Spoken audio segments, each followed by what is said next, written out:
وَأَسَرُّوا النَّدَامَةَ لَمَّا رَأَوُا الْعَذَابَ وَقُضِيَ بَيْنَهُم بِالْقِسْطِ وَهُمْ لَا يُظْلَمُونَ أَلَا إِنَّ لِلَّهِ مَا فِي السَّمَاوَاتِ وَالْأَرْضِ أَلَا إِنَّ وَعْدَ اللَّهِ حَقٌّ وَلَكِنَّ أَكْثَرَهُمْ لَا يَعْلَمُونَ هُوَ يُحْيِي وَيُمِيتُ وَإِلَيْهِ تُرْجَعُونَ يَا أَيُّهَا النَّاسُ قَدْ جَاءَتْكُم مَّوْعِظَةٌ مِّن رَّبِّكُمْ وَشِفَاءٌ لِّمَا فِي الصُّدُورِ وَهُدًى وَرَحْمَةٌ لِّلْمُؤْمِنِينَ قُلْ بِفَضْلِ اللَّهِ وَبِرَحْمَتِهِ فَبِذَلِكَ فَلْيَفْرَحُوا هُوَ خَيْرٌ مِّمَّا يَجْمَعُونَ قُلْ أَرَأَيْتُم مَّا أَنزَلَ اللَّهُ لَكُم مِّن رِّزْقٍ فَجَعَلْتُم مِّنْهُ حَرَامًا وَحَلَالًا قُلْ اللَّهُ أَذِنَ لَكُمْ أَمْ عَلَى اللَّهِ تَفْتَرُونَ وَمَا ظَنُّ الَّذِينَ يَفْتَرُونَ عَلَى اللَّهِ الْكَذِبَ يَوْمَ الْقِيَامَةِ إِنَّ اللَّهَ لَذُو فَضْلٍ عَلَى النَّاسِ وَلَكِنَّ أَكْثَرَهُمْ لَا يَشْكُرُونَ صدق اللہ مولانا العظیم۔ سورۃ سورہ یونس کے یہ چھٹے رکوع کی آیات ہیں۔ اللہ تعالیٰ نے بار بار انسانوں کو اس چیز کی طرف توجہ دلائی ہے کہ تم اس دنیا کی حقیقت کو سمجھو اور اپنے اس قیام کے بارے میں غور کرو جو یہاں تمہیں کرنا ہے اس زمین پر۔ یعنی بہت مختصر قیام ہے تمہارا، اور ایک بنیاد ہے دوسری زندگی کی ہے، لہذا اس حیثیت کو کبھی فراموش نہ کرو۔ جو اصل جائے قرار ہے، ٹھکانے کی جگہ ہے، ہمیشہ رہنے کی جگہ ہے، وہ آخرت ہے۔ تو جو شخص اس دنیا ہی کو سب کچھ سمجھے گا اور آخرت سے بے نیاز ہو جائے گا، وہ بہت بڑے خسارے کا سودا کرے گا، اتنا بڑا خسارہ کہ جس کی تلافی نہیں ہے۔ بار بار اللہ تعالیٰ نے اس چیز کی طرف انسانوں کو توجہ دلائی ہے۔ تو یہاں ان آیات میں بھی یہی چیز بیان کی جا رہی ہے۔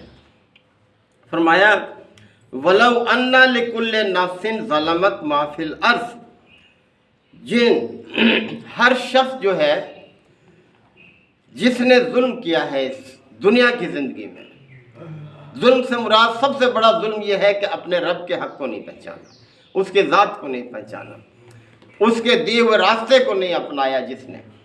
تو ہر وہ شخص جس نے اپنے اوپر ظلم کیا ہے، اگر اس کے پاس ما فی الارض، وہ سب کچھ بھی ہو جو زمین میں ہے، یعنی یہ ساری دولت اس کے پاس ہو، فرمایا لفتدت بہ، وہ اسے فدیے میں دینے کے لیے تیار ہو جائے گا کہ میری جان چھٹ جائے، یعنی جب آخرت میں پیش ہوگا اللہ کے حضور، اور اس حقیقت جس کو وہ دنیا میں جھٹلا رہا ہے، جب یہ واضح ہو جائے گی اس کے سامنے کہ دیکھو آ گیا نا پیشی کا وقت، اللہ تعالیٰ کے حضور پیش ہونے کا وقت، حساب کتاب کا وقت، اور ہمیشہ کی زندگی اب آ گئی ہے، تو اس کے پاس اگر دنیا بھر کی ساری زمین کی دولت بھی اس کے پاس ہوگی، وہ فدیے میں دینے کے لیے تیار ہو جائے گا کہ کس طرح سے اس مشکل سے میں بچ جاؤں، اس نتیجے سے میں بچ جاؤں جو دیا جا رہا ہے مجھے۔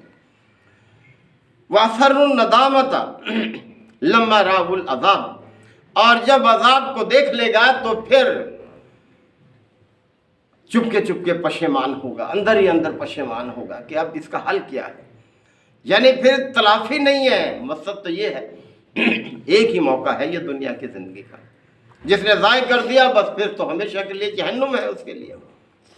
تو اندر ہی اندر چپکے چپکے وہ کیا کرے گا، پشیمانی کا احساس ہوگا اس کے اندر، پچھتائے گا وہ۔ وَهُمْ لَا يُظْلَمُونَ وَقُضِيَ بَيْنَهُمْ بِالْقِسْطِ، اور ان کے درمیان پورے انصاف سے فیصلہ کر دیا جائے گا۔ وَهُمْ لَا يُظْلَمُونَ، اور کسی کی حق تلفی نہیں ہوگی۔ اللہ کوئی ظلم نہیں کرے گا کسی پر، ظلم کا مطلب ہوتا ہے حق تلفی کرنا، کسی کی حق تلفی نہیں ہوگی، اللہ پورے انصاف کے ساتھ فیصلہ کر دے گا۔ تو دیکھ لیں یہ دنیا کی زندگی کیا ہے، اور آئے دن ہم دیکھتے ہیں، ہمارے تجربے میں ہے کہ ایک شخص ٹھیک ٹھاک چل رہا ہوتا ہے، پھر رہا ہوتا ہے، اپنے کاموں میں مصروف ہوتا ہے، پتہ چلتا ہے کہ وہ تو فوت ہو گیا، اس کے لیے تو وہی قیامت ہے۔ تو محترم بھائیو، اللہ نے کوئی کسر نہیں چھوڑی انسانوں کو خبردار کرنے میں کس طرح سے دیکھیں کہ اگر دنیا بھر کی بھی ساری اس کی دولت ہوگی اس کے پاس تو وہ فدیے میں دینے کے لیے تیار ہو جائے گا۔ الا سنو اے لوگو، ان للہ ما فی السماوات والارض، آسمانوں اور زمین میں جو کچھ ہے سب اللہ کا ہے، اللہ کی ملکیت ہے، اس لیے کہ اس نے ہی پیدا کیا ہے یہ سب کچھ، اور کسی کے حوالے نہیں کر دیا، خود چلا رہا ہے اس کائنات کو، خود حکمران ہے اس کا۔ اللہ، اور سنو ذرا غور سے، ان وعد اللہ حق، اللہ کا وعدہ سچا ہے۔ بار بار یہ بات لوگ جھٹلاتے تھے، ماننے کے لیے تیار نہیں ہوتے تھے کہ بھلا ہم کیسے پیدا ہوں گے جب زمین میں ہم جب اپنے کسی دوست عزیز کو دفناتے ہیں تو چند دن میں اس کی ہڈیاں بھی ختم ہو جاتی ہیں، گل جاتی ہیں، کیسے پیدا ہوں گے؟ ارے بھائی جب اللہ نے پہلے پیدا کر دیا تو دوبارہ بھی کر دے گا، اس کے لیے کیا مشکل ہے؟ تو اللہ کا وعدہ سچا ہے، ضرور پیدا کرے گا دوبارہ، اور ہمیشہ کے لیے پیدا کرے گا۔ وَلَكِنَّ أَكْثَرَهُمْ لَا يَعْلَمُونَ، لیکن اکثر لوگ ہیں کہ اس چیز کو، اس حقیقت کو نہیں جانتے، پہچانتے نہیں ہیں۔ بار بار ان کو تنبیہ کی جا رہی ہے، اور اللہ کے ہر پیغمبر نے خبر دی ہے اس چیز کی کہ آخرت ہے، ایمان کا حصہ ہے یہ۔ آپ جانتے ہیں نا کہ 5 چیزیں ہیں ایمان میں شامل، اللہ پر ایمان، اللہ کے فرشتوں پر ایمان، اللہ کی کتابوں پر ایمان، اللہ کے رسولوں پر ایمان، اور آخرت پر ایمان۔ تو جو اس چیز کو قبول کرے گا وہی نجات پائے گا، وہی آخرت میں اچھی زندگی اس کو ملے گی۔ اللہ تو خبردار، ان وعد اللہ حق، اللہ کا وعدہ سچا ہے، ولیکن اکثرہم لا یعلمون، لیکن اکثر لوگ اس چیز کو جانتے نہیں ہیں، پہچانتے نہیں ہیں۔ ہوا یحیی و یمیت، وہی زندگی دیتا ہے وہی موت دیتا ہے، یعنی یہ سب اللہ ہی کا اختیار ہے، زندگی موت اسی کے اختیار ہے۔ وَإِلَيْهِ تُرْجَعُونَ، اور تمہیں اسی کی طرف پلٹایا جائے گا، حاضر کیا جائے گا اس کے حضور۔ ایک دن ہے جب سب حاضر ہو جائیں گے۔ مانتے نہیں تھے اس چیز کو، بلکہ کہتے تھے نبی کریم صلی اللہ علیہ وسلم سے کہ ہمارے جو آبا و اجداد مر گئے، ذرا انہیں ہمارے سامنے لا کے دکھاؤ، پھر ہم مانیں گے کہ ہاں دوبارہ زندگی ہے۔ ارے بھائی یہ بھی کوئی کھیل تھوڑی ہے، کوئی تماشا تھوڑی ہے کہ اس طرح تمہیں یقین دل، اللہ کے وعدوں پر تمہیں یقین نہیں ہے؟ اللہ تعالیٰ فرما رہے تو وہی زندگی، وہی موت، یہ ساری کائنات سب اس کی ملکی ہے، یہ سارا پیدا کیا وہ نظام اس کا۔ یا ایھا الذین، یا ایھا الناس، اب پھر توجہ دلائے، اے انسانوں، اے لوگوں، سب کو خطاب کیا ہے۔ قد جاءتکم موعظۃ من ربکم، تمہارے رب کی طرف سے تمہارے پاس نصیحت آ چکی ہے۔ نصیحت سے مراد یہ اللہ کا دین، اللہ کی کتاب، یہ نصیحت ہے۔ یہ اے انسانوں، تمہارے پاس تمہارے رب کی طرف سے نصیحت آ چکی ہے۔ وَشِفَاءٌ لِمَا فِي الصُّدُورِ، اور دلوں کے جو روگ ہیں ان کی یہ کیا ہے، ان کے لیے شفا ہے۔ دلوں کے روگ، دلوں کا سب سے بڑا روگ کیا ہے؟ یہی شرک ہے، کفر ہے، نفاق ہے، اور اس کے بعد پھر یہ جھوٹ ہے، یہ چیزیں سارے یہ دلوں کے روگ ہیں، دلوں کی بیماریاں۔ ان سب کے لیے شفا ہے۔ انسان کو کیسا اچھا انسان بناتا ہے یہ اللہ کا دین، کہ وہ سچ بولتا ہے، وہ وعدہ خلافی نہیں کرتا، وہ بددیانتی نہیں کرتا، وہ کسی کا حق نہیں مارتا، جو اللہ کے دین کو اپنا لیتا ہے، یعنی کس طرح سے چلتا پھرتا ایک نمونہ ہوتا ہے، اللہ کی نشانی ہوتا ہے وہ کس طرح سے۔ تو یہ دلوں کے روگ کے لیے شفا ہے۔ وَهُدًى وَرَحْمَةٌ لِّلْمُؤْمِنِينَ، اور جو اس کو مان لے اللہ کی اس دعوت کو، ان کے لیے کیا ہے؟ ہدایت ہے، رحمت ہے ان کے لیے۔ تو کتنا بڑا اللہ نے اہتمام کیا ہے انسانوں کی کامیابی کے لیے، یعنی دوسری زندگی کے کامیابی کے لیے کتنا اہتمام کیا ہے۔ ہر دور میں اللہ تعالیٰ نے پیغمبر بھیجے، ہدایت کے ساتھ بھیجے، لوگوں کو خوب واضح کیا، انہوں نے اپنی زندگیاں کھپا دی اور اپنی جان تک قربان کی ہے، یعنی بعض انبیاء کو قتل بھی کیا گیا اسی راستے میں۔ کیا قصور تھا ان کا؟ یعنی اپنے سب سے بڑے خیر خواہ، دنیا میں انسان کا سب سے بڑا خیر خواہ کون ہے؟ اللہ کے پیغمبر ہی ہوتے ہیں، پھر والدین ہیں، تو بہرحال ان کے قتل کے درپے ہوئے، اور نبی کریم صلی اللہ علیہ وسلم کے بھی قتل کے درپے ہوئے۔ انہوں نے تو پورا منصوبہ بنا کے اور عمل کرنے کے لیے دستہ آ گیا تھا نا، مسلح ہو کر آپ کے گھر کو گھیر لیا تھا، وہ تو اللہ نے نکال لیا، اللہ کی قدرت ہے کہ آپ نکل کے چلے گئے، ہجرت کیا۔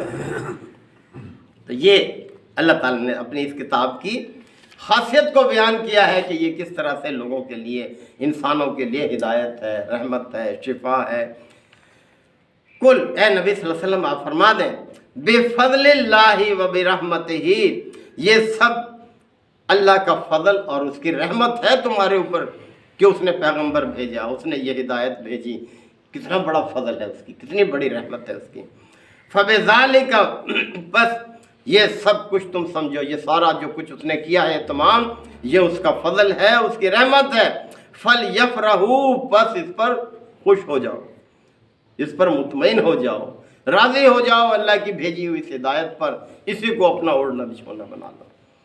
ہوا خیر مما یجمعون، یہ بہتر ہے اس سب چیز سے جو یہ لوگ جمع کر رہے ہیں، یعنی اللہ کی یہ ہدایت سب چیزوں سے بہتر ہے جس سے بے نیاز ہو کر لوگ دنیا سمیٹنے میں لگے ہوئے ہیں، دنیا کا سامان کر رہے ہیں۔ ارے بھئی ایک لمحے کا نہیں پتہ کب چھٹ جائے تم سے۔ کتنے بڑے کاروبار کا مالک ہوتا ہے، کتنے وسائل ہوتے ہیں، کتنے رہائش گاہیں اعلیٰ، کتنی سواریاں اعلیٰ، کتنے بینک بیلنس، کتنے کارخانے، لیکن ایک لمحہ لگتا ہے سب سے بے نیاز۔ کس طرح سے انسان چلا جاتا ہے، صرف ایک کفن ہوتا ہے اور اس کے بعد اس کے کچھ بھی نہیں ہوتا اس کے پاس۔ اصل سرمایہ کیا ہے؟ وہ نیک زندگی ہے، نیک اعمال ہیں جو اس نے اس دنیا میں انجام دیے، وہی اس کی نجات کا ذریعہ بنے ہیں۔ ان کی فکر نہیں کرتے تھے۔ ہمیں بھی تنبیہ ہے کہ ان چیزوں کی فکر کریں، اور اسی لیے تو ہم آئے بیٹھے ہیں یہاں نماز کے لیے، اپنی نیند چھوڑ کر، بستر چھوڑ کر اٹھے ہیں اور یہاں آئے ہیں کہ اللہ ہماری مغفرت فرما دو۔ آخری زندگی جو ہے، دوسری زندگی، اس کو بہتر رکھنا ہمارے لیے ہے۔ اب یہ کافی بات لمبی ہو جائے گی، وقت زیادہ ہو جاتا ہے انشاءاللہ، باقی میں نے آیات تو زیادہ پڑھی تھیں، تو بہرحال اللہ تعالیٰ ہمیں اس حقیقت کو پہچاننے کی، اس پر عمل کرنے کی توفیق عطا فرمائے۔ وآخر دعوانا الحمدللہ وکفیٰ وسلام علی عبادہ الذین اصطفیٰ۔ ربنا آتنا فی الدنیا حسنۃ وفی الآخرۃ حسنۃ وقنا عذاب النار وادخلنا الجنۃ مع الابرار یا عزیز و یا غفار یا رب العالمین۔ ربنا لا تؤاخذنا ان نسینا او اخطأنا ربنا ولا تحمل علینا اصرا کما حملته علی الذین من قبلنا ربنا ولا تحملنا ما لا طاقة لنا به واعف عنا واغفر لنا وارحمنا انت مولانا فانصرنا علی القوم الکافرین۔ یا شافی الامراض اشف مرضانا ومرضى المسلمین، یا قاضی الحاجات اقض حاجاتنا وحاجات المسلمین۔ اللہم اعز الاسلام والمسلمین، اللہم دمر اعداء الدین، یا رب اغفر وارحم وانت خیر الراحمین۔ صلی اللہ تعالی علی خیر خلقہ محمد وآلہ وصحبہ اجمعین۔